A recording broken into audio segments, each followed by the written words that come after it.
Hai semuanya, saya akan menceritakan lifespan saya mulai dari masa embrionik sampai masa remaja saat ini. Perkembangan adalah pola perubahan yang dimulai sejak masa pembuahan dan terus berlangsung selama masa hidup manusia.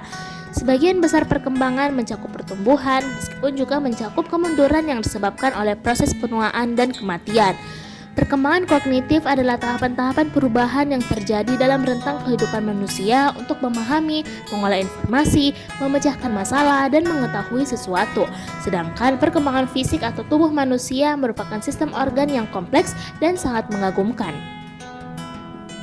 Sebelum memulai, saya akan memperkenalkan diri saya terlebih dahulu. Jadi perkenalkan, nama saya Fulki Safa Kamila Rahmat. Nama panggilan saya ada di sekolah dan ada di rumah. Kalau di sekolah itu namanya Fulki, dan kalau di rumah dipanggil Uki biasanya. Saya lahir dari orang tua yang bernama Rahmat Wijaya dan Rosdiana Sulaiman. Saya lahir pada tanggal 25 Desember 2003 dan sekarang saya berusia 18 tahun. Jean Piaget adalah salah satu tokoh yang meneliti tentang perkembangan kognitif dan mengemukakan tahapan-tahapan perkembangan kognitif. Jean Piaget yang juga ahli biologi menghubungkan tahapan perkembangan kematangan fisik dengan tahapan perkembangan kognitif.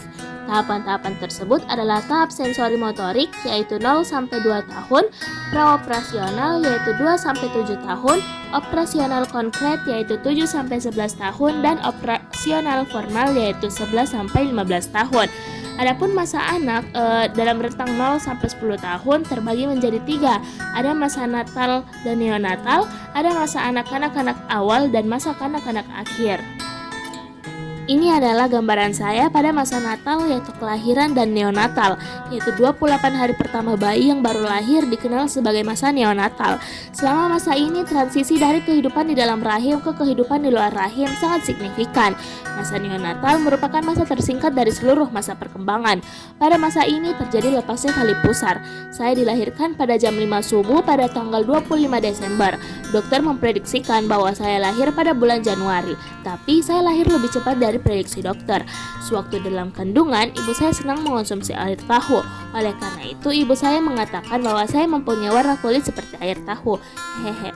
Ciri-ciri biologis bayi pada masa natal dan neonatal ini adalah ukuran bayi pada saat itu rata-rata 3,4 kg dengan panjang tubuh rata-rata 4,5 cm. Otot-otot bayi pada masa ini masih kecil dan halus dengan gerakan yang tidak terkendali. Dia juga mempunyai tulang-tulang yang rapuh dan mudah patah. Ukuran kepala lebih besar daripada badan, dan gerakan refleks berupa menghisap bila bayi lapar dan bibirnya disentuh. Masa kanak-kanak awal berada pada usia 2-6 tahun. Tubuh tumbuh lebih panjang dan ramping selama masa kanak-kanak awal yang juga dikenal sebagai periode prasekolah. Selain itu, kemampuan motorik juga meningkat. Kelompok usia anak-anak ini lebih baik dalam mempertahankan kontrol diri dan perawatan diri. Hal ini didukung oleh pertumbuhan luar biasa dalam pemikiran dan bahasa yang terjadi selama ini. Pada masa ini ada dua yang berkembang, yaitu tahap sensori dan tahap praoperasional. Tahap sensori itu terjadi pada 0-2 tahun, yaitu kemampuan bahasa mulai muncul, dan tahap praoperasional terjadi pada usia 2-7 tahun, yaitu munculnya egosentris. Selanjutnya yaitu masa kanak-kanak akhir, yaitu masa usia sekolah. Masa ini ada pada rentang 6-11 tahun. Anak-anak mendapatkan pengetahuan tentang lingkungan yang lebih besar selama masa ini dan mengembangkan tanggung jawab baru seperti orang dewasa.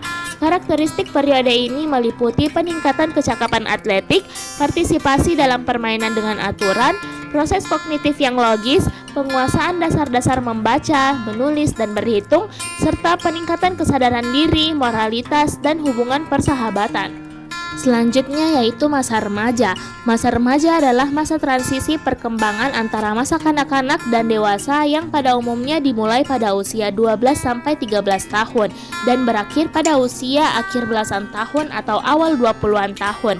Adapun Hurlock membagi masa remaja menjadi masa remaja awal yaitu 13-16 tahun dan masa remaja akhir 16-18 tahun.